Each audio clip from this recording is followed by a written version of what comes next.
Ready for bed, sweet girl? Good. Me too. I'm exhausted. Climb into bed, sweetheart. All right, perfect. You seem all snuggled in and ready for some beauty sleep. You have a long day at work tomorrow. Ah, right. Be right back.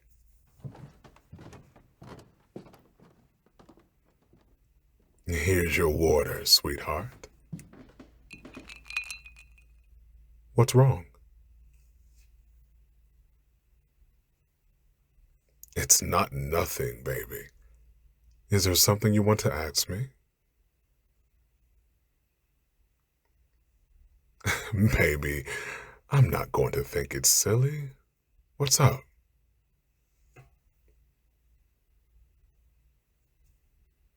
Yeah, yeah.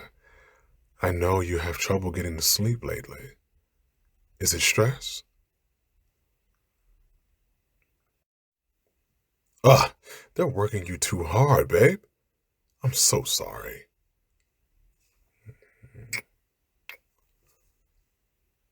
Hey, have you tried listening to relaxing music? No, that doesn't work either? Damn.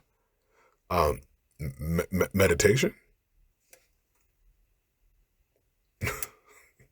Oh, not your thing, huh? I get it, I get it. Oh, you think my voice is soothing? Well, thank you, baby. I always love when you tell me my voice makes you calm and safe. I love making you feel safe. In fact, let me climb into bed and give you lots of cuddles. Hold on. Ah, you feel so soft, baby. I love having you in my arms. I love you.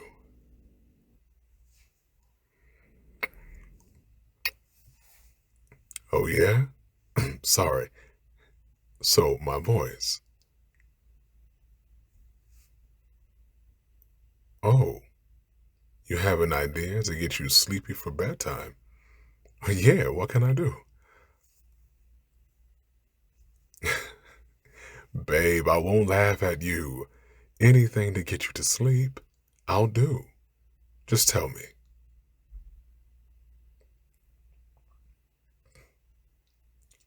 Uh-huh. So you want me to read you a story at night? A bedtime story? No, no, no, no, no, no. Don't be embarrassed, babe. Shh, baby. Listen to me. I'm happy you told me.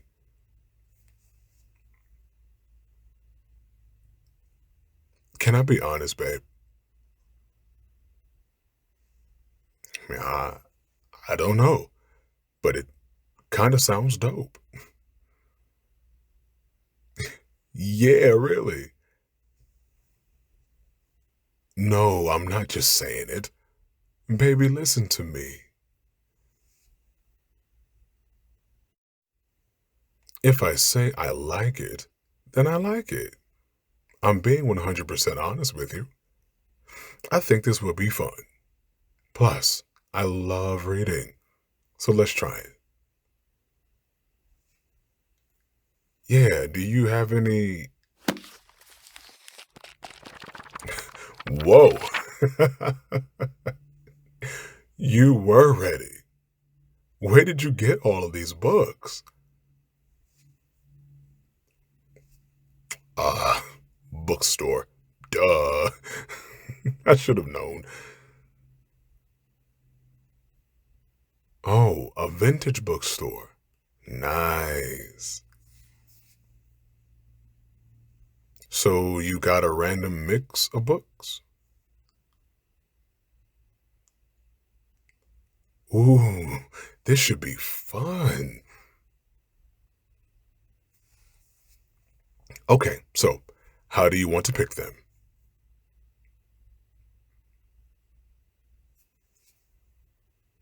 Hmm, I got an idea. Yeah. Close your eyes. Yep, do it. Close them. Okay. I'm going to put all the books on your lap and mix them up. Close them. I said no peeking. I'm going to cover your eyes with my hands to make sure. Okay? Clear your mind.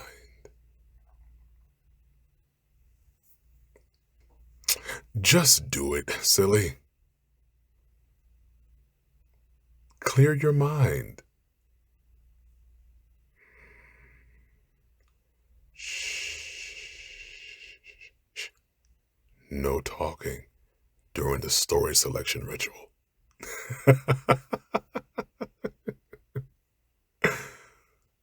Okay. Now, take a deep breath in and out. Good, good. We're going to let your soul decide what you want to read. So, put your right hand over your heart. Good. Okay. Now put your left hand in the air. Higher. A little bit higher. Okay. Good enough. Okay, now turn your hand 3 times. Shh. I'm a master at this. I'm using my creative side here.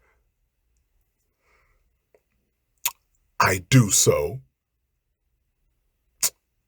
Shut the fuck up and shh. It won't work if you doubt me. Now, turn your wrist 3 times. Good. Now, on the count of 3, drop your hand on your lap. Ready? 1, 2, 3. Okay, open your eyes. Let's see what you got. Princess Kuan Yin. Interesting. Kuan Yin is a beautiful princess who listens to her heart instead of her father. Ah, I like it already. This will be fun. Well, let's try it. Let me turn down the lights. Okay, get comfy in my arms. Good. Got enough blankets? Good. All right, ready? Let's go on an adventure, baby. Princess Kuan Yin by Norman Hinsdale Pittman. Kuan Yin is a beautiful princess who listens to her heart instead of her father. Now, once upon a time in China, there lived a certain king who had 3 daughters. The fairest and best was Kuan Yin, the youngest. The old king was justly proud of his daughter, for of all the women who have ever lived in the palace, she was by far the most attractive.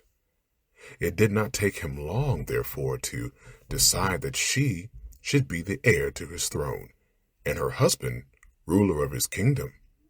But, strange to say, Kuan Yin was not pleased at this good fortune. She cared little for the pomp and splendor of court life. She foresaw no pleasure for herself in ruling as a queen, but even feared that in so high a station she might feel out of place and unhappy. Every day she went to her room to read and study. As a result of this daily labor, she soon went far beyond her sisters along the paths of knowledge, and her name was known in the farthest corner of the kingdom as Kuan Yin, the wise princess. Besides being very fond of books, Kuan Yin was thoughtful of her friends. She was careful about her behavior both in public and in private. Her warm heart was open at all times to the cries of those in trouble. She was kind to the poor and suffering. She won the love of the lower classes and was to them a sort of goddess to whom they could appeal whenever they were hungry and in need. Some people even believed that she was a fairy who had come to the earth from her home within the western heaven, while others said that once, long years ago, she had lived in a world as a prince instead of a princess. However this may be, one thing is for certain. Kuan Yin was pure and good, and well deserved the praises that were showered upon her. One day, the king called his favorite daughter to the royal bedside, for he had felt that the hour of death was drawing near. Kuan Yin kowtowed before her royal father, kneeling and touching her forehead on the floor, in sign of deepest reverence. The old man bade her to rise, come closer. Taking her hand tenderly in his own, he said, "Daughter, you know well how I love you. Your modesty and virtue, your talent and your love of knowledge have made you first in my heart. As you know already, I choose you as heir to my kingdom long ago. I promise that your husband should be made ruler in my stead. The time is almost ripe for me to ascend upon the dragon and become a guest on high. It is necessary that you be given at once in marriage." "But, most exalted father," faltered the princess, "I am not ready to be married." "Not ready, child? Why? Are you not 18? Are not the daughters of our nation often wedded long before they reach that age? Because of your desire for learning, I have spared you thus far from any thought of a husband, but now we can wait no longer." "Royal father, hear your child, and do not compel her to give up her dearest pleasures. Let her go into a quiet convent where she may lead a life of study." The king sighed deeply at hearing these words. He loved his daughter and did not wish to wound her. "Kuan Yin," he continued, "do you wish to pass by the green spring of youth to give up this mighty kingdom? Do you wish to enter the doors of a convent where women say farewell to life and all of its pleasures? No, your father will not permit this. It grieves me sorely to disappoint you, but 1 month from this very day you shall be married. I have chosen for your royal partner a man of many noble parts. You know him by name already, although you have not seen him.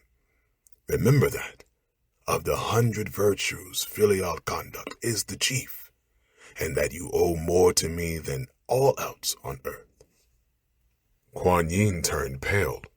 Trembling, she would have sunk to the floor, but her mother and sisters supported her and, by their tender care, brought her back to consciousness. Every day of the month that followed, Kuan Yin's relatives begged her to give up what they called her foolish notion. Her sisters had long since given up hope of becoming queen. They were amazed at her stupidity. The very thought of anyone choosing a convent instead of a throne was to them a sure sign of madness. Over and over again they asked her reason for making such a strange choice. To every question, she shook her head, replying, "A voice from the heavens speaks to me. and I must obey it. On the eve of the wedding day, Kuan Yin slipped out of the palace, and after a weary journey arrived at a convent called the Cloister of the White Sparrow. She was dressed as a poor maiden. She said she wished to become a nun. The abbess, not knowing who she was, did not receive her kindly. Indeed, she told Kuan Yin that they could not receive her into the sisterhood, that the building was full. Finally, after Kuan Yin had shed many tears, the abbess let her enter, but only as sort of a servant, who might be cast out for the slightest fault. Now that Kuan Yin found herself in the life which she had long dreamt of leading, she tried to be satisfied, but the nuns seemed to wish to make her stay among them most miserable. They gave her the hardest tasks to do, and it was seldom that she had a minute to rest. All day long she was busy carrying water from a well at the foot of the convent hill or gathering wood from a neighboring forest. At night, when her back was almost breaking, she was given many extra tasks, enough to have crushed the spirit of any other woman than this brave daughter of a king. Forgetting her grief and trying to hide the lines of pain that sometimes wrinkled her fair forehead, she tried to make these hard-hearted women love her. In return for their rough words, she spoke to them kindly, and never did she give way to anger. One day, while poor Kuan Yin was picking up brushwood in the forest, she heard a tiger making his way through the bushes. Having no means of defending herself, she breathed a silent prayer to the gods for help and calmly awaited the coming of the great beast. To her surprise, when the bloodthirsty animal appeared, instead of bounding up to tear her into pieces, he began to make a soft purring noise. He did not try to hurt Kuan Yin, but rubbed against her in a friendly manner and let her pat him on the head. The next day, the princess went back to the same spot. There she found no fewer than a dozen savage beasts working under the command of a friendly tiger, gathering wood for her. In a short time, enough brush and firewood had been piled up to last the convent for 6 months. Thus, even the wild animals of the forest were better able to judge of her goodness than the women of the sisterhood. At another time, when Kuan Yin was toiling up the hill for the 20th time,